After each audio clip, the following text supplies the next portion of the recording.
नमस्ते बच्चों, आज हम 8वीं कक्षा के पाठ जीवनदात्री वर्षा के बारे में जानकारी पाएंगे। जीवनदात्री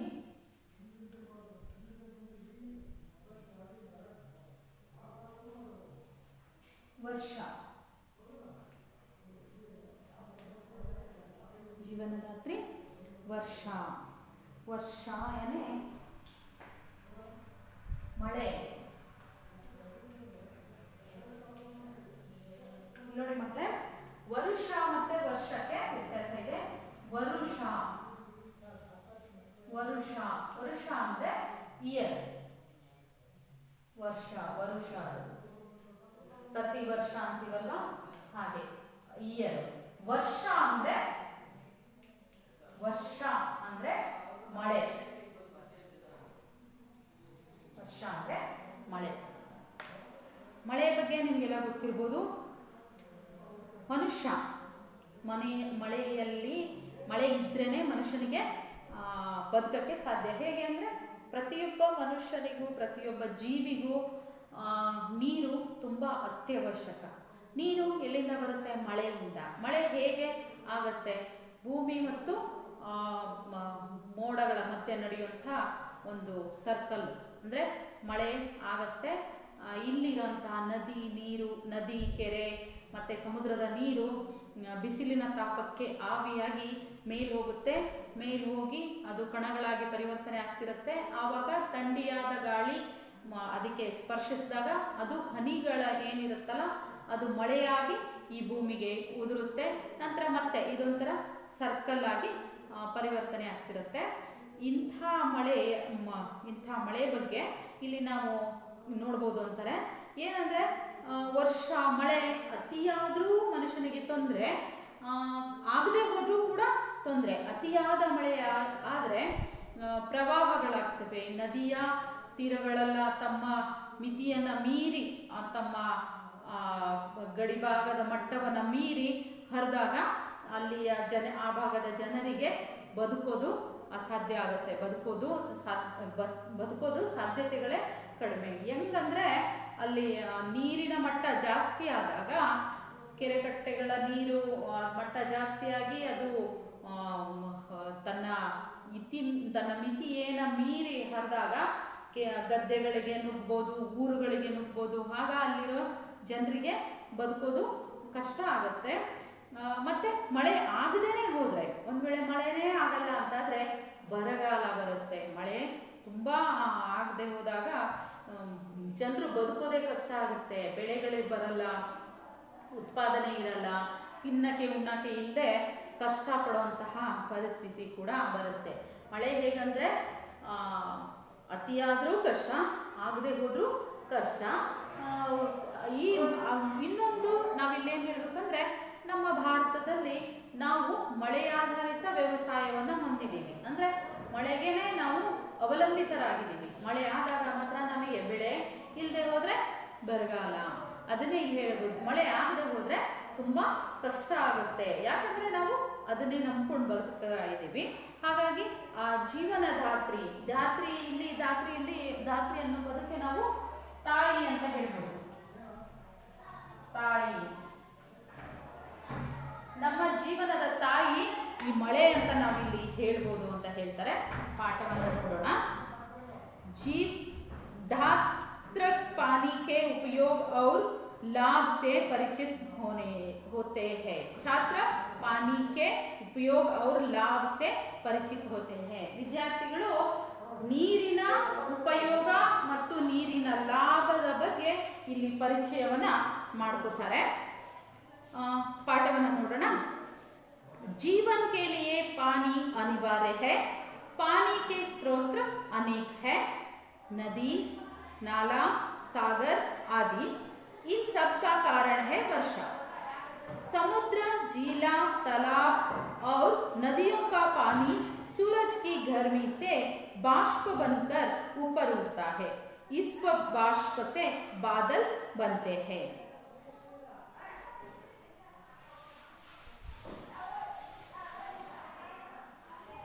अनिवार्य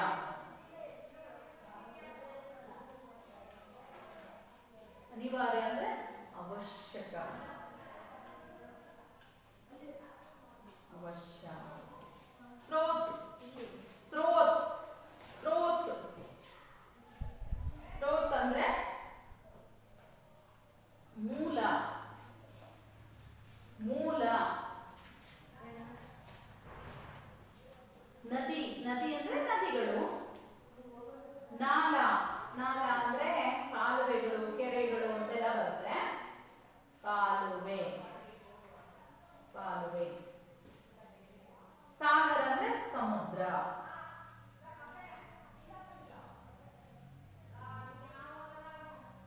ಸಮುದ್ರ. ಝಿಲ್, ಝಿಲ್ ಅಂದ್ರೆ ಕೆರೆ ಕೊಳ್ಳ ಅಂತ ಹೇಳ್ತೀವಲ್ಲ ಅದು, ಕೆರೆಗಳು ಅಥವಾ ಕೊಳ್ಳಗಳು.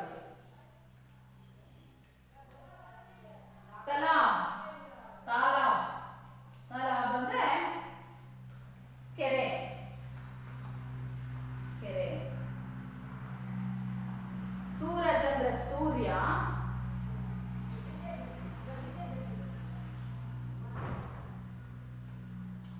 ಸೂರಜ್ ಅಂದ್ರೆ ಸೂರ್ಯ. ಗರ್ಮಿ, ಬಿಸಿಲು. ಗರ್ಮಿ, ಬಿಸಿಲು, ಬಿಸಿಲು. ಬಾಷ್ಪ ಅಂದ್ರೆ ಆವಿ. ಬಾಷ್ಪ, ಆವಿ, ಆವಿ.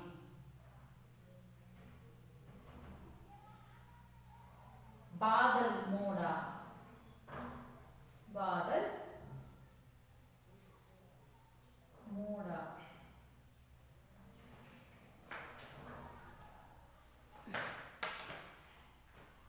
जीवन के लिए पानी अनिवार्य है.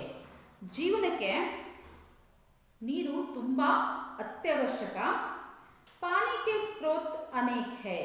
ನೀರಿನ ಮೂಲಗಳು ತುಂಬಾ ಇದೆ. ಬೇರೆ ಬೇರೆ ಮೂಲಗಳನ್ನು ನಾವು ನೀರಿನ ಮೂಲಗಳನ್ನು ನೋಡ್ಬೋದು.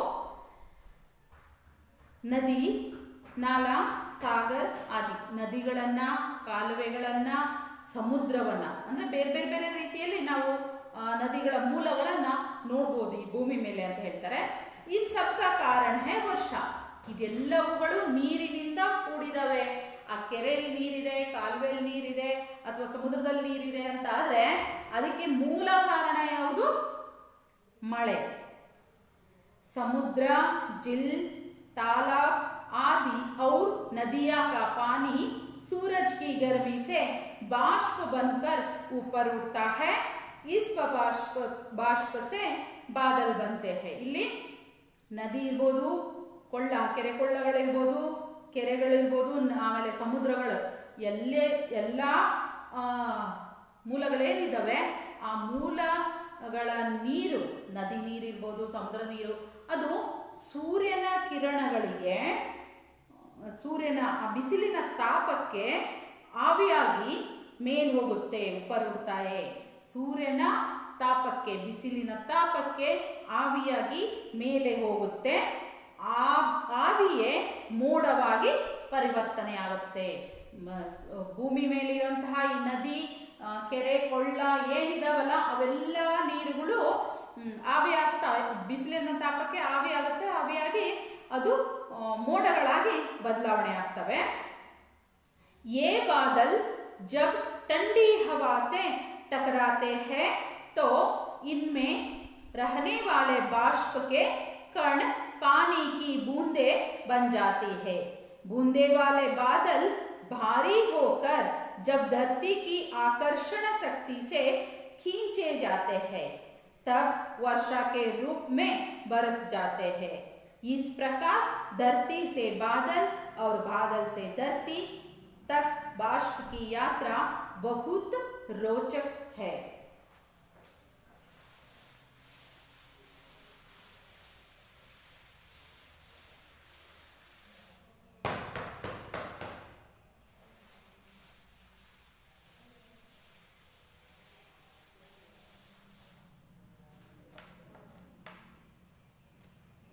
ठंडी,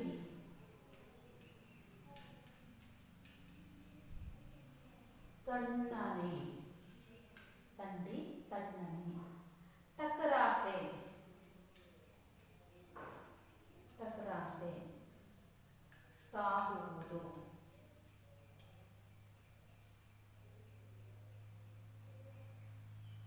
बूंदे, बूंद, हनी.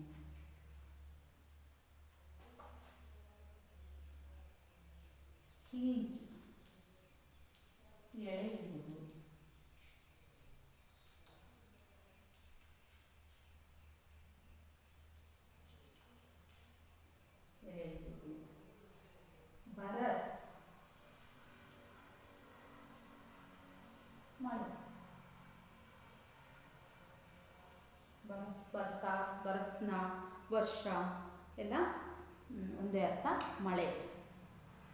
ನೋಡಿ, ये बादल जब ठंडी हवा से टकराते हैं तो इनमें रहने वाले बाष्प के कण पानी के बूंद बन जाते हैं. ನಾವೀಗಾಗಲೇ ಏನು ಹೇಳಿದ್ವಿ ಅಂದರೆ, ನದಿ, ಹಳ್ಳ, ಕೊಳ್ಳ, ಸಮುದ್ರದ ನೀರು ಸೂರ್ಯನ ತಾಪದಿಂದ ಆವಿಯಾಗಿ ಮೇಲೆ ಹೋಗಿ ಅದು ಮೋಡವಾಗಿ ಬದಲಾಗುತ್ತೆ. ಆ ಮೋಡಕ್ಕೆ ठंडी हवा से टकराते हैं, ತಣ್ಣನೆಯ ಗಾಳಿಯ ಸ್ಪರ್ಶ ಆದಾಗ उसमें रहने वाले बाष्प के कण पानी के बूंद बन जाती है. ಅದರ ಒಳಗಿರುವಂತಹ ಆವಿಯ ಒಳಗಿರುವಂತಹ ಬಾಷ್ಪ ಏನಿದೆಯಲ್ಲ, ಆ ಬಾಷ್ಪ ಆವಿ ಕಣಕಣವಾಗಿ ಗಾಳಿಯ ಸ್ಪರ್ಶದಿಂದ ಕಣಕಣಗಳಾಗಿ ಹನಿ ಹನಿಯಾಗಿ ಪರಿವರ್ತನೆಯಾಗುತ್ತೆ.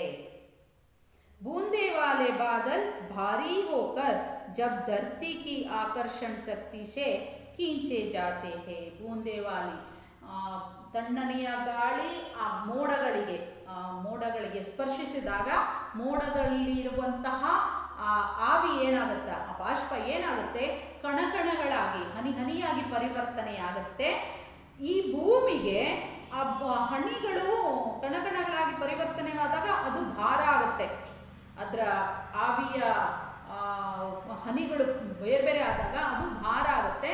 ಭೂಮಿಗೆ ಆಕರ್ಷಣೀಯ ಶಕ್ತಿ ಇರೋದ್ರಿಂದ ಅದೇನು ಮಾಡುತ್ತೆ, ಆ ಮೋಡದಲ್ಲಿರುವ ಹನಿಗಳನ್ನು ಭೂಮಿ ತನ್ನತ್ತ ಆಕರ್ಷಿಸಿಕೊಳ್ಳುತ್ತೆ.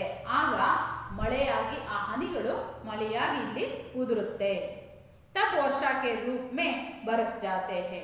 ಆಗ ಆ ಮೋಡದೊಳಗಿನ ಆ ಬಾಷ್ಪ ಆವಿಗಳು ಕಣಗಳಾಗಿ ಪರಿವರ್ತನೆಯಾಗಿರುತ್ತಲ್ಲ, ಆ ಹನಿಗಳನ್ನು ಭೂಮಿ ತನ್ನತ್ತ ಆಕರ್ಷಿಸಿಕೊಂಡಾಗ ಅದು ಮಳೆಯಾಗಿ ಪರಿವರ್ತನೆಯಾಗಿ ಇಲ್ಲಿ ಭೂಮಿಗೆ ಮಳೆಯಾಗಿ ಉದುರುತ್ತೆ ಅಂತ ಹೇಳ್ತಾರೆ.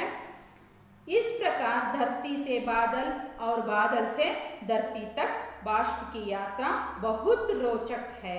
ಇಲ್ಲಿ ಭೂಮಿ ಮತ್ತು ಮೋಡಗಳ ನಡುವಿನ ಈ ಯಾತ್ರೆ ಏನಿದೆ ಅದು ಬಹಳ ರೋಚಕವಾದದ್ದು. ಭೂಮಿ ಮತ್ತು ನೀರು, ಧರ್ತಿ, ಮೋಡ ಭೂಮಿ ಮೇಲೆ ಮತ್ತು ಇದ್ರ ಮೇಲೆ ಇರೋಂತಹ ಇದು ಸಂಬಂಧ ಏನಿದೆ ಅದು ನಿಜವಾಗ್ಲೂ ರೋಚಕ. ಏನಂದ್ರೆ ಇಲ್ಲಿ ಭೂಮಿ ಧರ್ತಿ, ಇಲ್ಲಿ ಇರುವಂತಹ ನೀರು ಏನಿದೆ ಇದು ಆವಿಯಾಗಿ ಮೇಲೆ ಹೋಗುತ್ತೆ. ಇಲ್ಲಿ ಮೇಲೆ ಹೋಗಿ ಆವಿಯಾಗಿರುತ್ತೆ. ಇದಕ್ಕೆ ಗಾಳಿಯ ಸ್ಪರ್ಶ ಆದಾಗ ಇದು ಹನಿ ಆಗಿ ಆಗುತ್ತೆ. ಇದಕ್ಕೆ ಭೂಮಿಗೆ ಆಕರ್ಷಣೆಯ ಶಕ್ತಿ ಇರೋದ್ರಿಂದ ಗುರುತ್ವಾಕರ್ಷಣೆಯ ಬಲ ಅಂತ ಹೇಳ್ತಾರೆ. ಗುರುತ್ವಾಕರ್ಷಣೆಯ ಬಲದಿಂದ ಇದೇ ಮಾಡುತ್ತೆ, ಇಲ್ಲಿರುವ ಹನಿಗಳನ್ನ ಆಕರ್ಷಣೆ ಮಾಡಿದಾಗ ಇದು ಹನಿ ಹನಿಯಾಗಿ ಏನ್ ಮಾಡುತ್ತೆ, ಭೂಮಿಗೆ ಉದುರುತ್ತೆ. ಮತ್ತೆ ವಾಪಸ್ಸು ಇಲ್ಲಿ ಏನಾಗುತ್ತೆ, ಭೂಮಿಯಿಂದ ಆವಿಯಾಗಿರೋದು ಇಲ್ಲಿಗೆ ಬರುತ್ತೆ, ಭೂಮಿಗೆ ಬರುತ್ತೆ. ಮತ್ತೆ ವಾಪಸ್ಸು ಭೂಮಿಯಲ್ಲಿ ಮತ್ತೆ ನೀರು, ನದಿ ಏನಿದಾವೆ ಅವೆಲ್ಲ ಮತ್ತೆ ಬಾಷ್ಪ ಆಗಿ ಮೋಡಗಳಾಗ್ತವೆ. ಮತ್ತೆ ಇಲ್ಲಿಂದ ಮಳೆಯಾಗಿ ಉದುರುತ್ತೆ. ಇದು ನಿರಂತರವಾಗಿ ನಡೆಯುವಂತಹ ಪ್ರಕ್ರಿಯೆ. ಇದು ನಿಜವಾಗ್ಲೂ ಒಂದು ರೋಚಕ ಪ್ರಕ್ರಿಯೆ ಅಂತ ಹೇಳ್ಬೋದು. ಅಂದ್ರೆ ಭೂಮಿಯಿಂದ ಮೋಡಗಳಾಗ್ತವೆ, ಮೋಡದಿಂದ ಮತ್ತೆ ಭೂಮಿಗೆ ಮಳೆ ಆಗುತ್ತೆ, ಮತ್ತೆ ಭೂಮಿಯಿಂದ ಮೋಡ ಆಗುತ್ತೆ, ಮೋಡದಿಂದ ಮಳೆ ಆಗುತ್ತೆ. ಇದು ನಿರಂತರವಾಗಿ ನಡೆಯುವಂತಹ ಒಂದು ಪ್ರಕ್ರಿಯೆ ಅಂತ ಹೇಳ್ತಾರೆ. एशिया में यूरोप की तरह 12 महीने वर्षा नहीं होती. मानसूनी हवाएं वर्षा लाती है. सर्दी गर्मी की ऋतुओं में वर्षा आमतौर पर कम होती है. ಇಲ್ಲಿ ಏಷ್ಯಾ ಖಂಡದಲ್ಲಿ ಯುರೋಪ್ ಖಂಡ ಏನಿದೆ, ಆ ಯುರೋಪ್ ಖಂಡದಲ್ಲಿ ವರ್ಷ ಪೂರ್ತಿ ಮಳೆಯ ವಾತಾವರಣನೇ ಇರುತ್ತೆ. ಅವರಿಗೆ ವರ್ಷ ಪೂರ್ತಿ ಮಳೆ ಆಗ್ತಾನೆ ಇರುತ್ತೆ. ಆದರೆ ಏಷ್ಯಾದಲ್ಲಿ ಹಾಗಲ್ಲ. ಏಷ್ಯಾದಲ್ಲಿ ಮಾನ್ಸೂನ್ ಅಂದರೆ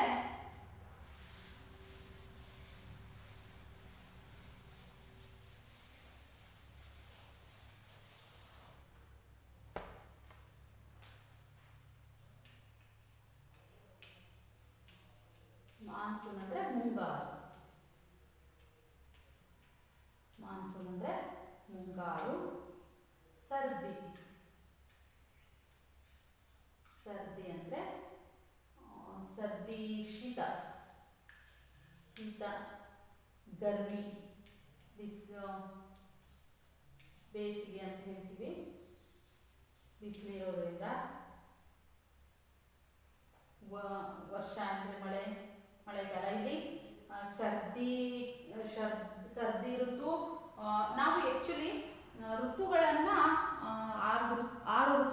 ಹೇಳ್ತೀವಿ.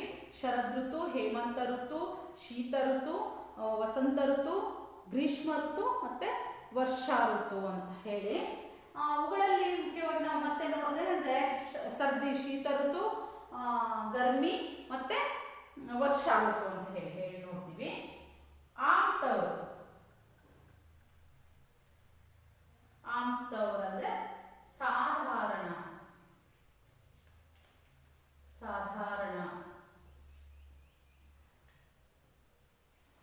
ಆಮ್ತವರಂದ್ರೆ ಸಾಧಾರಣ. ಇಲ್ಲಿ ಏಷ್ಯಾ ಖಂಡದಲ್ಲಿ ಯುರೋಪಿನ ಥರ ಯಾವಾಗೂ ಮಳೆ ಇರಲ್ಲ. ಅಲ್ಲಿ ಅಂದರೆ ಹೆಂಗೆ ಅಂದರೆ ಋತುಗಳಿಗೆ ತಕ್ಕಂತೆ ಮಳೆ ಆಗ್ತಾ ಇರುತ್ತೆ ಅಂತ ಹೇಳ್ತಾರೆ. ಮಾನ್ಸೂನಿ ಹವಾಯೇ ವರ್ಷಾಲಾತಿ ಹೇ. ಇಲ್ಲಿ ಅದರಲ್ಲೂ ನಮ್ಮ ಭಾರತದಂಥ ದೇಶಗಳಲ್ಲಿ ಮಾನ್ಸೂನ್ ಮುಂಗಾರು ಮಳೆಗಳು ಮಳೆಗಳನ್ನು ಹೊತ್ತು ತರ್ತವೆ ಅಂತ ಹೇಳುತ್ತೆ. सर्दी गर्मी की ऋतुओं में वर्षा आमतौर पर कम होती है. सर्दी गर्मी की ऋतुओं में ಇಲ್ಲಿ ಬೇಸಿಗೆಗಾಲ ಮತ್ತು ಚಳಿಗಾಲದಲ್ಲಿ ಮಳೆ ಸ್ವಲ್ಪ ಕಡಿಮೆ ಆಗುತ್ತೆ. ಮಳೆಗಾಲದಲ್ಲಿ ನಾವು ತುಂಬ ಮಳೆಯನ್ನು ನೋಡ್ಬೋದು. ಆದರೆ ಸರ್ದಿ ಗರ್ಮಿ ಅಂದರೆ ಶೀತ ಮತ್ತು ಬೇಸಿಗೆಯಲ್ಲಿ ಮಳೆ ಸ್ವಲ್ಪ ಕಡಿಮೆ ಆಗುತ್ತೆ. ಆದರೆ ಯುರೋಪ್ಗಳಲ್ಲಿ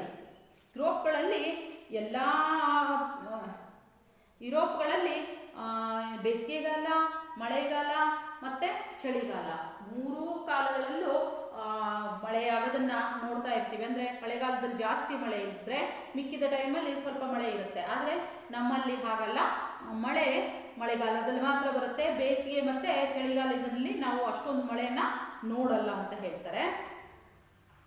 इसलिए लोग वर्षा की ऋतु की प्रतीक्षा करते हैं. अगर वर्षा नहीं होती तो अकाल पड़ता है, खेत सूख जाते हैं और गाय बैल आदि मरने लगते हैं.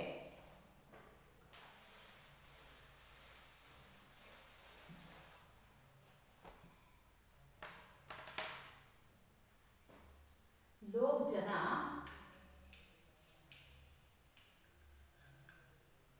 प्रतीक्षा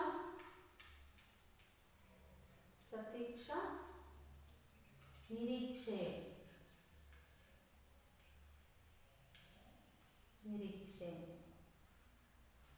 अकाल ಬರಗಾಲ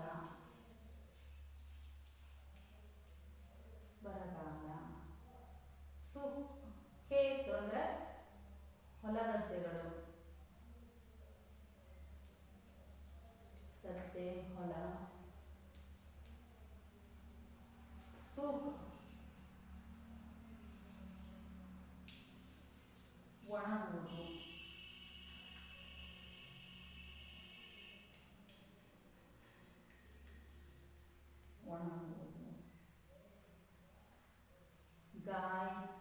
ಗಾಯ ಹಸು, ಬೈಲೆ ಎಮ್ಮೆ,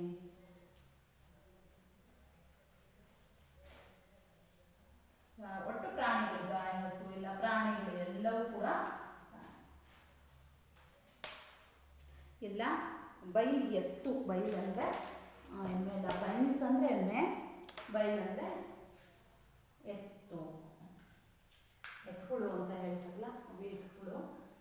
ನೋಡ್ರಿ, ಜನ ವರ್ಷಾ ಋತುವಿನ ಮಳೆಗಾಲಕ್ಕಾಗಿ ಕಾಯ್ತಾ ಇರ್ತಾರಂತೆ. ನಿಮಗೆಲ್ಲ ಗೊತ್ತಿರ್ಬೋದು, ನಾವೆಲ್ಲ ರೈತರ ಮಕ್ಕಳಾಗಿರೋದ್ರಿಂದ ಮಳೆಯ ಬೆಲೆ ಎಷ್ಟು ಅನ್ನೋದು ನಮಗೆ ಗೊತ್ತಿದೆ. ನಾವು ಮಳೆಯ ನಿರೀಕ್ಷೆಯಲ್ಲಿ ಇರ್ತೀವಿ. ಯಾಕಂದರೆ ಮಳೆ ಆದರೆ ನಮ್ಮ ಗದ್ದೆ ಹೊಲಗಳಲ್ಲಿ ಬಿತ್ತನೆ ಮಾಡ್ಬೋದು, ಅಥವಾ ನಾವು ಬೆಳೆದಿರೋಂತಹ ಫಸಲಿಗೆ ಬೆಳೆಗೆ ಇಷ್ಟು ಅಂತ ನೀರು ಬೇಕಾಗಿರೋದ್ರಿಂದ ಮಳೆಗಾಲದ ನಿರೀಕ್ಷೆಗೋಸ್ಕರ ನಾವು ಕಾಯ್ತಾ ಕೂತಿರ್ತೀವಿ. ಹಾಗಾಗಿ ಮಳೆಯ ಬೆಲೆ ಅನ್ನೋದು ನಮಗೆ ಗೊತ್ತಿರುತ್ತೆ. ಅದಕ್ಕೆ ಇಲ್ಲಿ ಹೇಳ್ತಿದ್ರೆ ಎಲ್ಲ ಜನ ಪ್ರತಿಯೊಬ್ಬರು ಈಗ ಇವರು ಕೆಲಸ ಮಾಡಲ್ಲ, ಇವ್ರಿಗೇನು ಬಿಡು ಮಳೆ ಅವಶ್ಯಕತೆ ಇಲ್ಲ ಅನ್ನೋಗಿಲ್ಲ. ಯಾಕಂದರೆ ರೈತ ಬೆಳೆದ್ರೆ ಮಾತ್ರ ಇನ್ನೊಬ್ರು ತಿನ್ನೋಕ್ಕೆ ಸಾಧ್ಯ. ರೈತನೇ ಬೆಳೀಲಿಲ್ಲ ಅಂದರೆ ಈತನಿಗೆ ಸಿಗದೇ ಇಲ್ಲ ಅಲ್ವಾ. ಹಾಗೆ ಪ್ರತಿಯೊಬ್ಬರಿಗೂ ಮಳೆಯ ನಿರೀಕ್ಷೆ ಇದ್ದೇ ಇರುತ್ತೆ. ಮಳೆ ಚೆನ್ನಾಗಾಗ್ಲಪ್ಪ, ಈ ವರ್ಷ ಮಳೆ ಚೆನ್ನಾಗಾಗಲಿ, ಬೆಳೆ ಎಲ್ಲ ಚೆನ್ನಾಗಿ ಬರಲಿ, ಎಲ್ಲರೂ ಸುಖದಿಂದ ನೆಮ್ಮದಿಯಿಂದ ಇರ್ಬೋದು ಅನ್ನೋದು ಪ್ರತಿಯೊಬ್ಬರದ ಆಸೆಯಾಗಿರುತ್ತೆ. ಹಾಗಾಗಿ ಎಲ್ಲರೂ ಮಳೆಗಾಲದ ನಿರೀಕ್ಷೆಯಲ್ಲಿ ಇರ್ತಾರೆ. ಪ್ರತೀಕ್ಷೆ ಅಂದರೆ ಕಾಯ್ತಿರ್ತಾರೆ ಮಳೆ ಬರಲಿ ಬೇಗ ವರ್ಷ ಮಳೆಗಾಲ ಬರಲಿ ಅಂತ ಕಾಯ್ತಿರ್ತಾರೆ.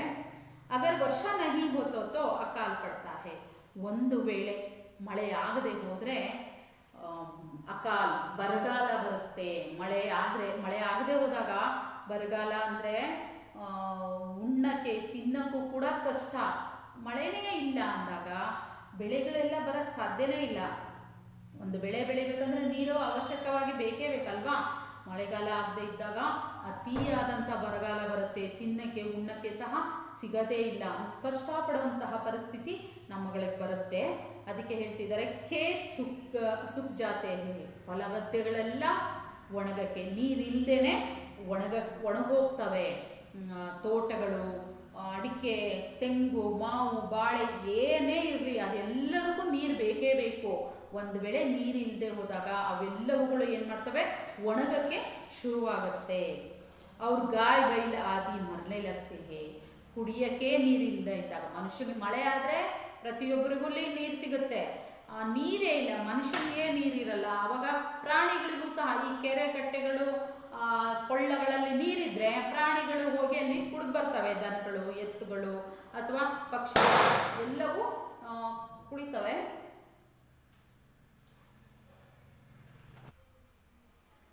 ಅಕಾಲದ ಬಗ್ಗೆ ನಾವು ನೋಡ್ತಾ ಇದ್ವಿ.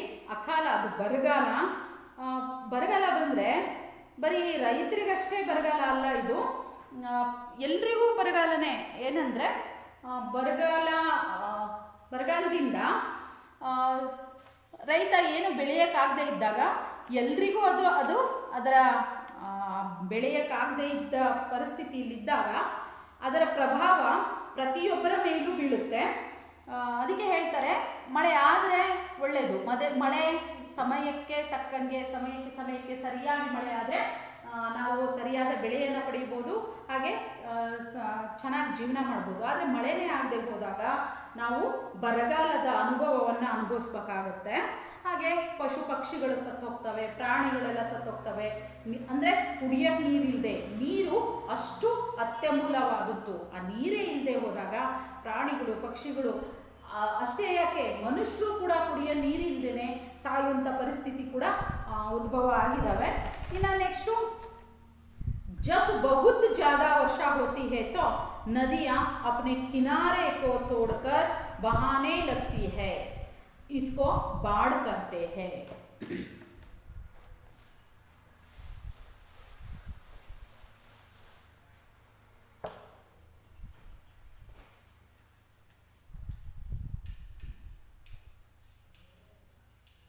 जास्ती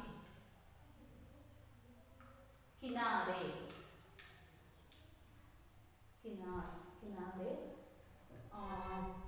दड़ा तोड़कर मुरिದು ಬಹಾನಿ ಹರಿಯುವುದು, ಬಹಾನಿ ಹರಿಯುವುದು. ಬಾಡ್ ಪ್ರವಾಹ, ಬಾಡ್ ಅಂದರೆ ಪ್ರವಾಹ, ಬಾಡ್ ಅಂದರೆ ಪ್ರವಾಹ. ಇಲ್ಲಿ ಒಂದು ವೇಳೆ ಜಬ್ ಬಹುತ್ ಜಾದಾ ವರ್ಷ ಹೋತಿಯೇ, ಒಂದು ವೇಳೆ ಮಳೆ ಅತಿಯಾಗಿ ಮಳೆಯಾದರೆ ಕಿನಾರೆ ತೋಡ್ಕರ್ ಬಹಾನೆ ಲಗ್ತಿಯೇ, ನದಿಯ ಕಿನಾರೆ ತೋಡ್ಕರ್ ಬಹಾನೆ ಲಗ್ತಿಯೇ, ನದಿಗಳು ತಮ್ಮ ಮಟ್ಟದ ತಮ್ಮ ಮಿತಿಯನ್ನು ಮೀರಿ ಹರಿಯಕ್ಕೆ ಶುರುವಾದಾಗ ಬಾಡ್ ಕಹತೆ ಹೇ, ಇಸ್ಕೋ ಬಹಾನೆ ಲಗ್ತೆ ಹೇ, ಹರಿಯಕ್ಕೆ ಶುರು ಮಾಡುತ್ತೆ. ಅದನ್ನು ನಾವು ಪ್ರವಾಹ ಅಂತ ಹೇಳ್ತೀವಿ. ನದಿಗಳು ತಮ್ಮ ಮಟ್ಟವನ್ನು, ತಮ್ಮ ಇತಿಯನ್ನು, ತಮ್ಮ ದಡವನ್ನು ಬಿಟ್ಟು ಅತಿಯಾಗಿ ಜಾಸ್ತಿ ಮಳೆಯಾದಾಗ ಅದು ನೀರು, ಒಂದು ಕೆರೆಗೆ ಒಂದು ಸೀಮೆ ಅನ್ನೋದಿರುತ್ತೆ, ಒಂದು ಅಂತಿಮ ಗಡಿ ಅನ್ನೋದಿರುತ್ತೆ. ಆ ನೀರು ಅತಿಯಾದಾಗ ಆ ಗಡಿಯನ್ನು ಮೀರಿ ಅದು ಹರಿದಾಗ ಅಲ್ಲೇನಾಗುತ್ತೆ, ಪ್ರವಾಹಗಳಾಗುತ್ತೆ. ಈಗಾಗಲೇ ನಾವು ಈಗ ಪರಿಸ್ಥಿತಿಯಲ್ಲಿ ಉತ್ತರ ಕರ್ನಾಟಕದಲ್ಲಿ ಆಗ್ತಿರೋಂಥ ಪ್ರವಾಹವನ್ನು ನೋಡ್ತಾ ಇದ್ವಿ.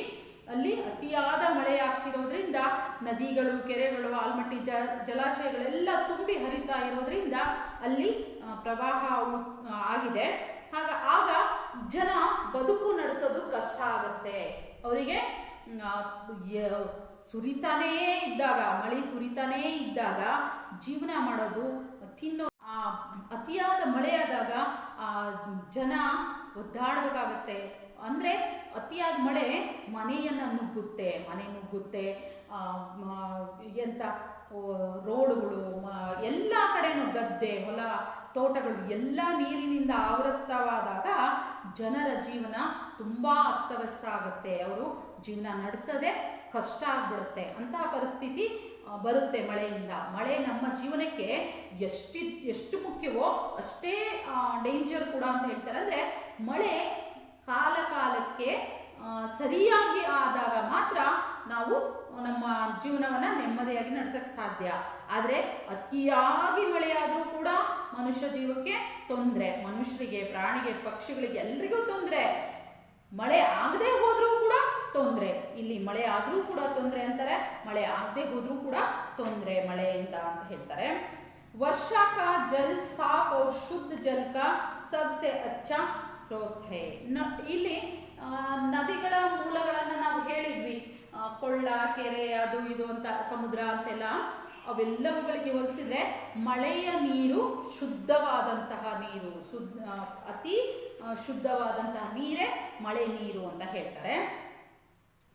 वर्षा किसानों के लिए वरदान है, वह सभी लोगों के लिए पीने के पानी का मूल साधन है. संसार के सभी जीव जंतुओं के लिए पानी अत्यंत आवश्यक है. पानी के बिना कोई भी कार्य नहीं किया जा सकता, जैसे साफ सफाई, नहाना धोना, सिंचाई, बुवाई आदि. इस तरह वर्षा जनजीवन के लिए अत्यंत उपयोगी है.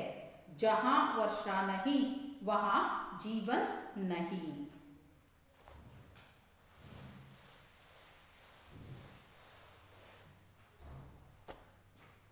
किसान ರೈತ.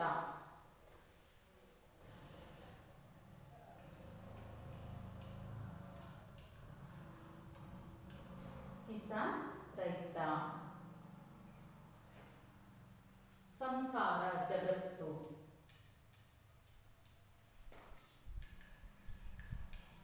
ಸಂಸಾರ ಜಗತ್ತು.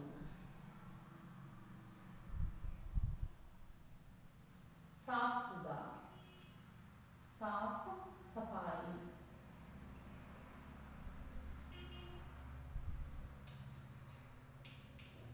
ಸ್ವಚ್ಛತೆಗೆ, ಸ್ವಚ್ಛತೆಗೆ, ಸ್ವಚ್ಛತೆ, ಸ್ವಚ್ಛತೆ. ನಹಾನ, ಸ್ನಾನ. ಧೋನ, ತೊಳೆಯುವುದು, ಬಟ್ಟೆ ತೊಳೆಯಲ್ಲ, ತೊಳೆಯುವುದು.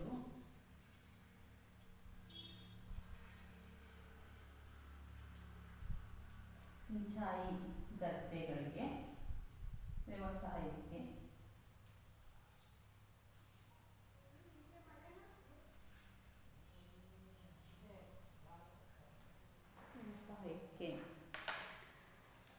ಇಲ್ಲಿ ವರ್ಷಾ ಕಿಸಾನೋಂ ಕೆ ಲಿಯೆ ವರದಾನ್ ಹೈ. ವರ್ಷ, ಮಳೆ ರೈತರಿಗೆ ಒಂದು ವರದಾನ ಅಂತ ಹೇಳ್ಬೋದು.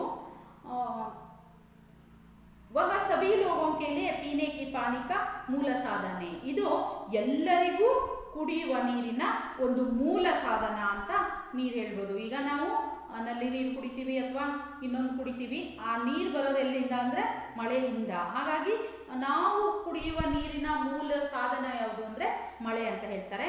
ಸಂಸಾರಕ್ಕೆ ಸಭಿ ಜೀವ ಜಂತುओं के लिए ಪಾನಿ ಅತ್ಯಂತ ಅವಶ್ಯಕ ಹೇ.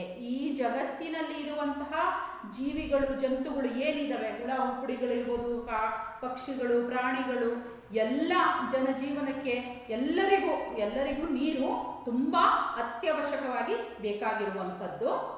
ಪಾನಿ ಕೆ ಬಿನಾ ಕೋಯಿ ಬಿ ಕಾರ್ಯ ನಹಿ ಕಿಯಾ ಜಾ ಸಕ್ತಾ. ಪಾನಿ ಕೆ ಬಿನಾ, ನೀರಿಲ್ಲದೆ ಹೋದರೆ ಯಾವುದೇ ಕೆಲಸ ಮಾಡಲು ಸಾಧ್ಯನೇ ಇಲ್ಲ. ನೀರು, ಪ್ರತಿಯೊಂದಕ್ಕೂ ನೀರು ಬೇಕೇ ಬೇಕು. ಉದಾಹರಣೆಗೆ ಸಾಫ್ ಸಫಾಯಿ, ಮನೆಯನ್ನು ಸ್ವಚ್ಛ ಮಾಡೋಕ್ಕೆ, ಕ್ಲೀನಾಗಿ ಇಟ್ಕೊಳ್ಳೋಕ್ಕೆ ನೀರು ಬೇಕಾಗತ್ತೆ. ಸ್ನಾನ ಮಾಡೋಕ್ಕೆ ಬೇಕು, ಬಟ್ಟೆ ತೊಳೆಯೋಕ್ಕೆ ಬೇಕು, ಪಾತ್ರೆ ತೊಳೆಯೋಕ್ಕೆ ಬೇಕು, ಪ್ರತಿಯೊಂದಕ್ಕೂ, ದನಗಳು, ಕರಗಳಿಗೆ ಎಲ್ಲರಿಗೂ ಎದಕ್ಕೂ ನೀರು ಬೇಕಾಗತ್ತೆ. ಹೊಲಗಳಿಗೆ ಕೂಡ, ಹೊಲ ಗದ್ದೆಗಳಿಗೂ ಕೂಡ ವ್ಯವಸಾಯ ಮಾಡೋಕ್ಕೆ ನೀರು ಬೇಕೇ ಬೇಕು. इस तरह वर्षा जनजीवन के लिए अत्यंत उपयोगी है. ಈ ರೀತಿಯಾಗಿ ನಿಮ್ಮ ಮನೆಯಲ್ಲಿ ನೀರು ಬಂದಿಲ್ಲ, ಇವತ್ತು ಕೆಲಸನೇ ಆಗಿಲ್ಲ ಅನ್ನೋ ಮಾತನ್ನ ಕೇಳಿರ್ಬೋದು. ಅಂದರೆ ನೀರಿದ್ದಾಗ ಮಾತ್ರ ಕೆಲಸಗಳಾಗಕ್ಕೆ ಸಾಧ್ಯತೆ ಉಂಟು, ಇಲ್ಲ ಅಂದರೆ ಕೆಲಸನೇ ಸಾಗಲ್ಲ. ಪ್ರತಿಯೊಂದು ನಮ್ಮ ಜನಜೀವನ ನಿರಂತರವಾಗಿ ಯಾವುದೇ ರೀತಿಯ ತೊಂದರೆ ಇಲ್ಲದೆ ಸಾಗಬೇಕಾದ್ರೆ ನೀರಿನ ಅವಶ್ಯಕತೆ ತುಂಬ ಮುಖ್ಯವಾದದ್ದು. ಜಹಾ ವರ್ಷ ನಹಿ ವಹಾ ಜೀವನ್ ನಹಿ. ಎಲ್ಲಿ ಮಳೆ ಇರುವುದಿಲ್ಲವೋ ಅಲ್ಲಿ ಜೀವನವೇ ಇಲ್ಲ ಅಂತ ಹೇಳಿ ಇಲ್ಲಿ ಹೇಳ್ತಾ ಇದ್ದಾರೆ. ಧನ್ಯವಾದ ಅಣ್ಣ.